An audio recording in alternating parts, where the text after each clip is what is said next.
అందరికీ నమస్తే. భారత ప్రభుత్వం ప్రధానమంత్రి ఫసల్ బీమా యోజన ప్రవేశపెట్టడం జరిగింది.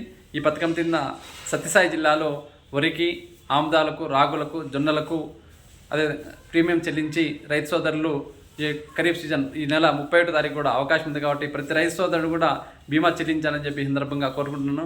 ఈ విషయం మీద ఏదైతే అగ్రికల్చర్ సిబ్బంది, ఆర్వీకే సిబ్బంది ఉన్నారో వాళ్ళు ప్రత్యేకంగా దృష్టి సాధించి ఈ సత్యసాయి జిల్లాలో ప్రతి రైతు దగ్గర నుంచి కూడా ఈ యొక్క ఇన్సూరెన్స్ ప్రీమియం కట్టించాలని చెప్పి ప్రత్యేకంగా కోరుకుంటూ ఎందుకంటే ప్రతి రైతు కూడా ప్రతి ఒక్కరు కూడా స్కూటర్ కావచ్చు, లేకపోతే తమకున్నటువంటి జీవిత బీమా కావచ్చు అన్నీ చేస్తాడు. కానీ రైతు పంట బీమా ప్రీమియం చెల్లించేది నెగ్లెక్ట్ చేశారు. కాబట్టి రైతులకు ఈ విషయం పట్ల అవగాహన కల్పించి ప్రతి రైతు సోదరుడు ప్రధానమంత్రి ప్రవేశపెట్టినటువంటి నరేంద్ర మోడీ గారు బీమా ఏదైతుందో ఫసల్ బీమా యోజనను సద్వినియోగం చేసుకోవాలని చెప్పి ఈ సందర్భంగా కోరుకుంటున్నా.